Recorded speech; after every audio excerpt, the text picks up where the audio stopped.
Ada kriteria-kriteria lain bisa dikomunikasikan. Nah tentu selain dengan itu ya, ada dukungan yang lain. Misalnya nanti kalau kita pas persiapan ada komunikasi antar keluarga besar. Nggak sopan ya, nggak sopan walaupun sebenarnya nggak apa-apa mau datang sendiri nikah sendiri nggak masalah. Tapi alangkah baiknya jika kita bisa meminta bantuan keluarga besar. Kemudian dalam persiapan, kemudian dukungan dan bimbingan di awal-awal nikah. Jadi siapa yang menjadi konsultan kita ketika awal-awal pernikahan? Ada yang bilang 3 bulan pertama itu harus diawasi terus-menerus sama orang tua, ada yang bilang sampai 5 tahun.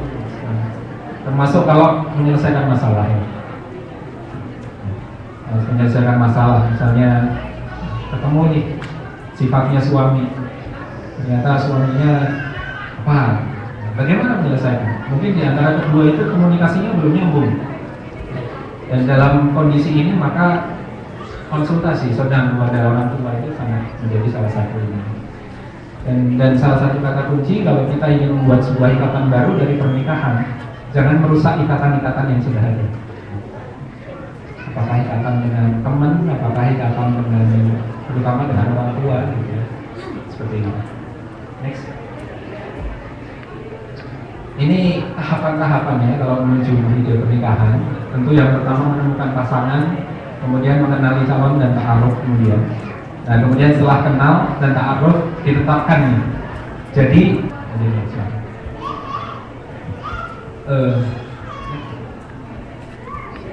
menemukan calon pasangan. Bagaimana cara menemukannya?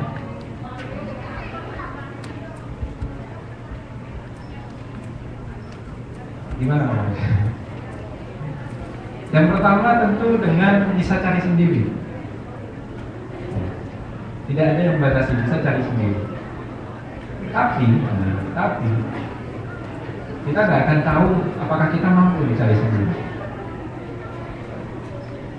Saya ingin bertanya, ada banyak kasus ya, ada banyak kasus.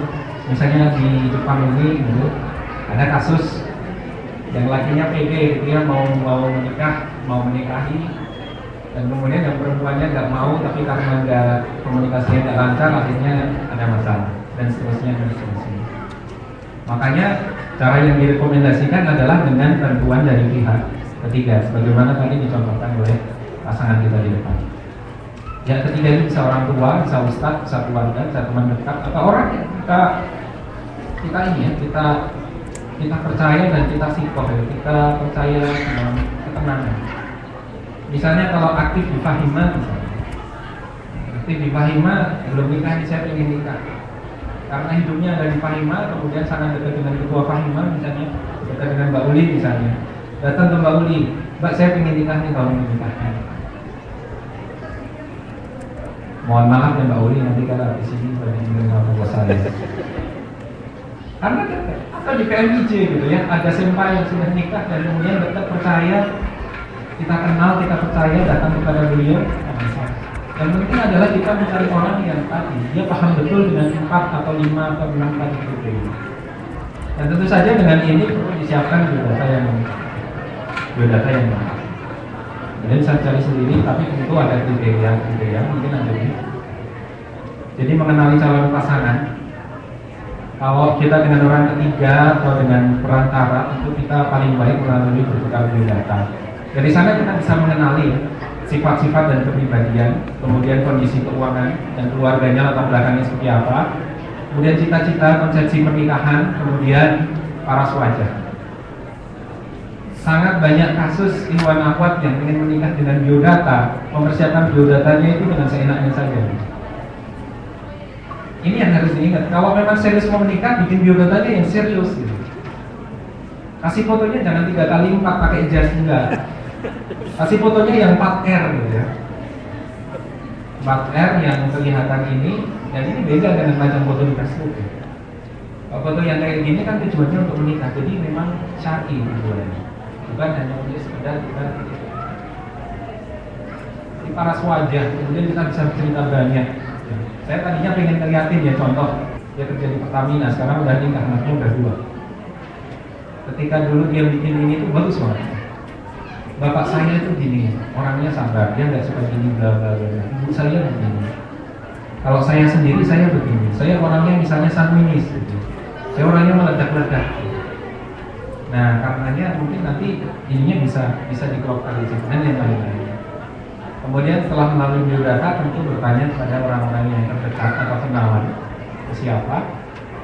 Dan kalau secara biodata sudah oke, kemudian tahapan selanjutnya tentu saja bertemu dengan bertaruh. Ya.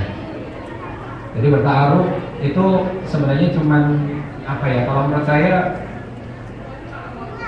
paling penting itu adalah untuk fisik, kecenderungan fisik. Sebenarnya kan kalau yang lain-lain bisa dengan cara yang lain. Jadi pas taruh itu kita lihat orangnya yang itu. Kalau udah kenal di satu organisasi atau pernah satu SMA mungkin nggak perlu lagi. Jadi oh itu saya merasa kenal kayaknya oke. Next. Nah ini ya catatannya. Carilah yang tepat, tidak perlu cari yang ideal. Cari yang tepat, bukan yang ideal. Makanya citra dirinya itu penting. Kita harus mengenali diri sendiri. Kita itu butuh yang kayak apa, bukan saya ingin yang seperti apa, bukan. Kayak misalnya kisahnya Jabir menikah dengan seorang janda, kemudian beliau bilang kepada Rasulullah SAW, ya Rasulullah saya sudah menikah dengan gadis atau janda, kenapa kamu nggak menikah sama gadis? Kata Rasulullah. Beliau menjawab, saya punya adik-adik saudara-saudara perempuan yang suka berantem. Nah, makanya saya mencari janda supaya dia itu lebih kuat dan bisa mendamaikan keluarga saya. Mencari yang tepat, bukan yang ideal. Ya, seperti itu. Dan tentu ini dibahas cukup baik di dalam makalah Fatimah ya. Ada 4 alasan menikahi wanita yang tadi Imaliha, di Masabiha, kemudian kecantikannya dan kemudian agamanya. Itu menunjukkan perlu ada keseimbangan dari keempat gitu ya. Next. Nah kalau sudah kenal, sudah ta'aruf, sudah tahu orangnya, ya tentu saja ya musyawarah dengan orang-orang yang kita cintai, orang-orang yang kita percaya, kemudian jujur pada hati nurani dan juga menetapkan Bismillahirrahmanirrahim, saya terima dia sebagai calon saya. Tentu harus ada istiqomah dan doanya. Doanya bisa dicari sendiri, artinya ada yang istiqoroh, itu nggak boleh dilupakan. Bagaimana jawaban dari istiqoroh? Jawabannya macam-macam ya. Jawabannya macam-macam. Bisa kemantapan hati yang selalu naik. Bisa juga kita semakin lama itu semakin nggak mantap. Bisa juga dalam sebuah ilham ya. Tahu-tahu aja tiba-tiba kita melihat suatu kejadian yang melibatkan calon. Dan dari kejadian itu tiba-tiba kita merasa betul kayaknya ini. Macam-macam mau memberikan jawabannya. Kalau oke, khidbah. Khidbah itu adalah komitmen untuk melanjutkan ke akad nikah. Islam tidak mengajarkan tukar cincin. Islam tidak mengajarkan sesuatu kepada yang sisa. Islam ingin memudahkan menyegerakan menikah dan tidak menghambat kita. Persiapan sebelum akad, jadi persiapan perkuat persiapan menikah. Tetap tanpa pacaran dulu. Insya Allah nanti kalau sudah resmi pacarannya bakal lebih hebring ya, nggak akan dilupakan. Malu-malunya di mana? Mau difoto gandengan aja malu dan segala macamnya. Kemudian siapkan mahar terbaik itu seperti apa? Mahar tentu saja wanita yang paling barokah dalam hadis Rasulullah SAW. Wanita yang paling barokah adalah yang paling mudah maharnya. Kemudian menyegerakan, jangan mempersulit. Kalau misalnya dari keluarga perempuan, ya, kalau suaminya nggak punya banyak uang, jangan disisa-sisain. Itu nggak usah lah. Ya semampunya bagaimana bisa dimaksimalkan walimahnya gimana. Yang penting sederhana dan islami, nggak terlalu berat, nggak terlalu dan sebagainya. Next. Ini ada satu tema ya, yang saya sebenarnya nggak mengerti. Tapi saya cari-cari, saya coba pikirkan, mungkin dalam pencarian kita Allah masih belum berkehendak. Ya. Jodohnya masih belum datang. Maka saya ingatkan dalam sebuah hadis riwayat Tirmidzi, Jika Allah menginginkan akan diri hambanya suatu kebaikan, maka Allah akan mempercepat baginya cobaan di dunia. Dan jika Allah menginginkan atas diri hambanya keburukan, maka dia akan menahan cobaan tersebut dengan semua dosanya hingga dia menebusnya pada hari kiamat. Ya, jadi kita berpikir positif kepada Allah terutama, bahwasanya Allah itu sedang menggoreng kita.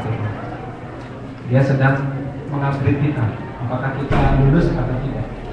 Karena jodohnya semuanya tentu sudah ditentukan oleh Allah.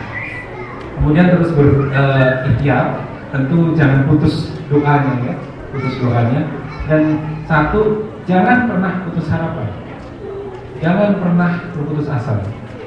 Wala tayasu min rawahillah, innama la yayasu min rawahillah illa kafirun. Sungguhnya tidak putus asa kecuali orang-orang yang kafir. Harapan ini harus selalu dijaga meskipun sudah menembus batas logika kita. Mungkin kita sudah ini kayaknya udah gak mungkin nikah, saya gak mungkin. Tapi harapan itu gak boleh putus. Nabi Zakaria bisa buka surat Maryam awal-awalnya. Misalnya nanti kalau kita pas persiapan ada komunikasi antar keluarga besar, gak sopan ya, gak sopan, walaupun sebenarnya gak apa-apa mau datang sendiri nikah sendiri gak masalah. Tapi alangkah baiknya jika kita bisa meminta bantuan keluarga besar. Kemudian dalam persiapan, kemudian dukungan dan bimbingan di awal-awal nikah. Jadi siapa yang menjadi konsultan kita ketika awal-awal pernikahan? Ada yang bilang 3 bulan pertama itu harus diawasi terus-menerus sama orang tua, ada yang bilang sampai 5 tahun. Termasuk kalau menyelesaikan masalah ya. Menyelesaikan masalah, misalnya ketemu nih sifatnya suami, ternyata suaminya apa? Bagaimana menyelesaikan? Mungkin di antara kedua itu komunikasinya belum nyambung. Dan dalam kondisi ini maka konsultasi sedang kepada orang tua itu sangat menjadi salah satu ini. Dan salah satu kata kunci kalau kita ingin membuat sebuah ikatan baru dari pernikahan, jangan merusak ikatan-ikatan yang sudah ada. Apakah ikatan dengan teman, apakah ikatan dengan terutama dengan orang tua, gitu ya. Seperti ini. Next. Ini tahapan-tahapan ya kalau menuju hidup pernikahan. Tentu yang pertama menemukan pasangan, kemudian mengenali calon dan ta'aruf kemudian. Nah kemudian setelah kenal dan ta'aruf ditetapkan nih. Jadi cara menemukannya.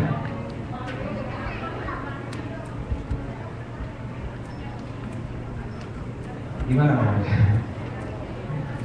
Yang pertama tentu dengan bisa cari sendiri. Tidak ada yang membatasi, bisa cari sendiri. Tapi kita nggak akan tahu apakah kita mampu dicari sendiri. Saya ingin bertanya, ada banyak kasus ya, ada banyak kasus. Misalnya di Jepang ini, gitu, ada kasus yang lakinya pede, dia mau menikahi, dan kemudian yang perempuannya nggak mau, tapi karena nggak komunikasinya nggak lancar, akhirnya ada masalah. Dan seterusnya. Makanya cara yang direkomendasikan adalah dengan bantuan dari pihak ketiga, sebagaimana tadi dicontohkan oleh pasangan kita di depan. Yang ketiga ini bisa orang tua, bisa ustadz, bisa keluarga, bisa teman dekat, atau orang yang kita ini ya, kita percaya dan kita sikoh, ya, kita percaya dengan ketenangan. Misalnya kalau aktif di Fahima, belum nikah, saya ingin nikah. Karena hidupnya ada di Fahima, kemudian sangat dekat dengan ketua Fahima, misalnya dekat dengan Mbak Uli misalnya, datang ke Mbak Uli, Mbak saya ingin nikah nih, kalau ingin nikah. Mohon maaf ya Mbak Uli, nanti kalau di sini bagi dengan bos saya. Karena atau di PMIJ gitu ya, ada senpai yang sudah nikah dan kemudian dekat, percaya, kita kenal, kita percaya, datang kepada beliau. Yang penting adalah kita mencari orang yang tadi dia paham betul dengan 4 atau 5 atau 6 tadi itu. Dan tentu saja dengan ini perlu disiapkan biodata yang lengkap. Jadi bisa cari sendiri, tapi tentu ada kriteria mungkin ada.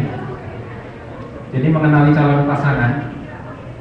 Kalau kita dengan orang ketiga atau dengan perantara, itu kita paling baik melalui bertukar biodata.